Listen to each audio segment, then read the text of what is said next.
ana wong iku jimak bojone ning wulan Ramadan. Rino. Napa? Rino. Hukumnya piye? Jimak bojo ning Ramadan hukumnya batal ora? Batal wis. Pinter wis rada pinter separo lah. Kemudian jimak bojo ning wulan Ramadan itu hukumannya berat. Yaitu kafaronya selain kodok harus merdekakan budak atau puasa 2 bulan berturut-turut. Kalau ndak memberi makan orang 60 orang miskin, satu miskin untuk orang satu mud. Pokoknya berat hukumannya. Disebut tidak kubro. Rungokno. Lalu menurut Imam Syafi'i, pelanggaran dengan sanksi seberat itu adalah hanya untuk jima. Sehingga kalau kamu batal lewat makan, ya tidak kena hukuman seberat itu karena makan tidak jima aja tidak makan. Cara cangkem elek wis suwe bah nang jima ra makan ra jima. Cara cangkem elek. Mergo jima dianggap terlalu seru, meskipun halal dianggap seru. Cek kurang ajar ya poso-poso batal demi jima bojone. Ya tentu iki contoh bojo ayu elek wis ora kepikiran. Ya coba bayangno mosok lho Gus, ngempet sedina ra kowe bojomu elek dadi ra bayangno. Kowe kok coba bayangno ambek awakmu to. Iki bayangno iku wong Arab mangane daging, ke mangane mendoan. Mendoan tempe apa apa sing tahu apa badem yo. Tahu susur terus apa? Jadah terong yo mesti subhanallah. Ora iso dikiyasno. Wis mangane mendoan bojone elek ora ngarah kecelakaan ngono. Iku bayangno wong Arab mangane daging bojone. Ayo. Wes Mustafa khusuk lah cara wong Arab sing ayu banget ngono. Wes ora ngarep iso ngempet tak jamin. Posisi gelem halal. Jadi kok coba yang awakmu dhewe sing mangane napa? Mendoan tahu susur kan. Jadah. Iku ora seretan nek sak apik. Kula pertama mangan jadah iku kaget. Kula niku kan rada kiai lho. Rada kiai iku nak mangan niku golek sing gampang. Bar jadah tak pangan kelet kabeh bingung. Sesuai ning Jogja kulino. Nah, dhisik ora kulino mangan yang seperti itu. Sesuai saiki kulino. Alhamdulillah ora tau keleleden. Pertama keleleden. Aneh cara daerah kula kan apa? Aneh. Pemene jenenge jadah kok elek. Kira apa maknane jadah? Jenenge tok sing elek, rasane enak. Maksudnya jadah ketan sing enak ora mbok terusno. Oh, semua zaman hoax ini bahaya nek gak diterangno detail. Rokok tenan iki tak latih alim ya, mergo ilmu barokah. Kula nu untuk barokah ulama-ulama sing mun kabundut maupun sing ijek sugeng. Kemana? Sehingga dari Imam Syafi'i ya jima itu tidak makan itu tidak jima. Oke, kita setuju. Karena jima itu dianggap terlalu serem. Napa? Ya serem tuh misalnya begini, gue bertamu gue neruhin, terus mangan segone kan normal, terus pamit kan nyilek kamar aku jima bojoku. Kurang ajar tuh, tamu gue kurang ajar tuh. Ya kurang ajar. Tapi cara pikiran Imam Malik, ini mazhab Maliki. Kenapa hukumannya seberat itu? Kenapa hukumannya seberat itu? Karena hadku hurmati Ramadan min ghairi udhrin syar'iyyin. Melecehkan Ramadan, tidak menghormati harkat Ramadan dengan tanpa udzur yang syar'i. Sehingga kalau kamu makan mie atau makan sate atau makan jadah tanpa udzur syar'i, tanpa sakit, maka hukumannya sama. Karena dianggap melecehkan Ramadan tanpa udzur syar'i. Imam Malik cara berpikir, memangnya jima bojo statusnya haram kan tidak zina. Jima bojo status halal apa haram? Halal, bedanya apa dengan makan? Kejima lebih mangan bedanya apa dalam hukum halalnya? Sama kan? Kenapa hukumannya berat padahal jima itu halal? Karena hakku hurmati Ramadan min ghairi udzrin syar'iyyin, merusak kehormatan Ramadan tanpa udzur syara' sehingga dihukum seberat itu. Kalau gitu tidak harus jima, makan ya sama, rokokan ya sama, apa saja sama. Paham ya? Ya sudah seperti itu, namanya al-hikin nazir bin nazir wal asbah bil asbah. Maka menjadi lazim dalam hukum fikih ketika sesuatu disebut itu mewakili yang lain. Yang semakna, jadi buat kias. Saiki wong malah gergakno sunah Nabi keliru. Sunahnya mana? Sunah mbahmu. Zaman Nabi Sugeng wis ana kias. Justru Nabi menyuruh kita pakai kias karena sunnah itu tidak cukup. Kenapa tidak cukup? Karena Nabi yang pernah dilakukan Nabi tentu jumlahnya terbatas. Mau tidak mau dalam hukum terkini kita pakai kias. Nah, saya sidik-sidik orang oleh kias kudu sunnah. Maka untuk melawan seperti itu sik kudu cangkem elek gerem. Tapi cangkem elek kerape ulama kok cangkem elek. Malah tak wakil lo kowe sing wis pantes cangkem elek ngono.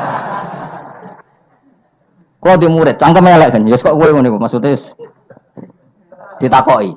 Gimana hukumnya salaman setelah sholat? Oh enggak ada tuntunannya. Bid'ah. Jare sing sitok kubu sebelah mau carane. Jare sing santriku ya rada kurang ajar kok kowe ini.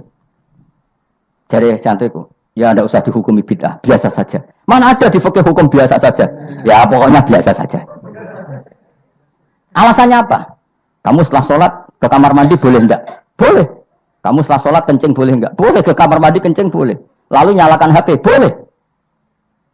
Nah kenapa kalau salaman enggak boleh? Bedanya apa dengan nyalakan HP?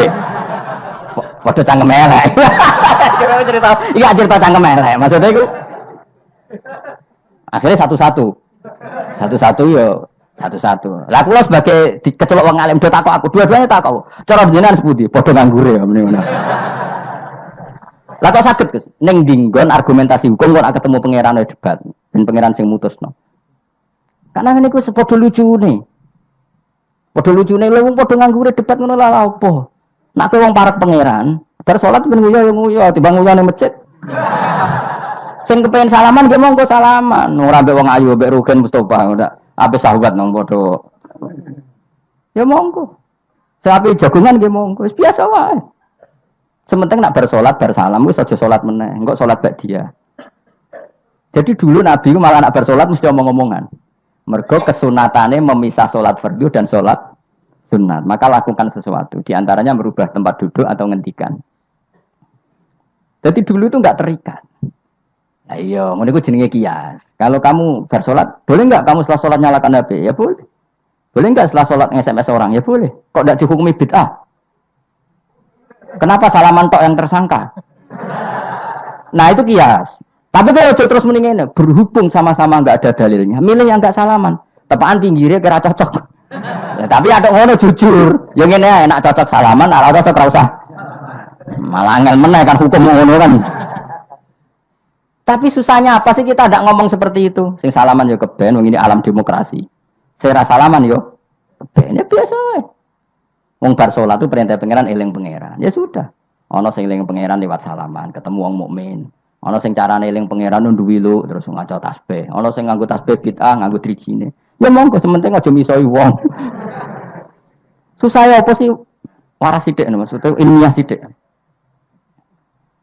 Nah sekarang saya tak bedai, kayak saya ini mazhab Maliki apa Hambali, apa Syafi'i, mau udah bedaan mau udah.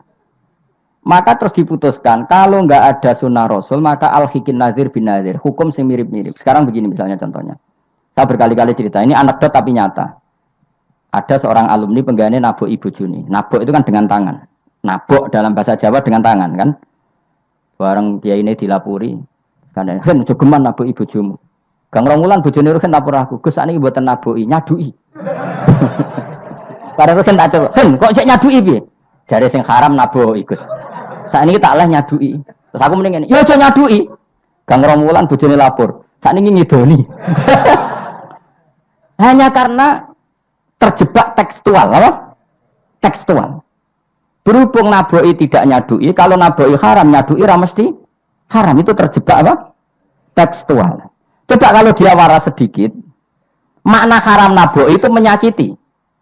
Saya ulang lagi, makna haram nabok itu, maka nyadui juga sama, ngidoni juga sama, ngember nganti utang-utang tonggo yo sama, karena itu sakit loh perempuan utang-utang. Pemilihan di cerdas ngono, terus takoi sunnah rasulnya mana? Bar saya. Ya malah nak pangeran ngendikan wong tua mau fala taqul lahuma uffin. Jangan katakan hus, terus dia mendingin, jancuk bapak. Loh, kok meni jancuk? Kan tidak ufin. Waras orang ngomong mendingin. Gue semuanya orang lah. Maka sebetulnya zaman Nabi itu sudah ngendikan al-hikin nazir bin nazir. Sehingga kalau orang tua haram dikatakan hus, maknanya haram disakiti. Yang maknanya sejenis, maka sah. Jadi mulai dulu kias itu ada, meskipun ya tentu jangan kebablasan. Misalnya yang tanpa ilmu itu kias yang kebablasan. Maka ini penting sekali ngaji. Nah, para delegasinya Rasulullah dulu dibekali gitu. Sayyidina Ali ditanya, terus kaidahnya yasiru walatu asiru basiru walatu nafiru. Bikin mudah, bikin ceria, jangan bikin susah.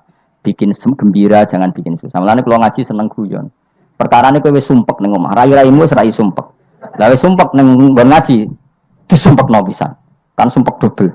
Stres malah ngel-ngel wong. Jadi tidak guyon nae ben rileks, lali utang sejenak, no. Mereka nak dawe Nabi jelas basiru berita gembira. Ya, soalnya teko ngaji ra paham lah swarga, wis pokoke kayak berita gembira. Tenan ora sok mben kok. Cocokane sok mben. Ya agak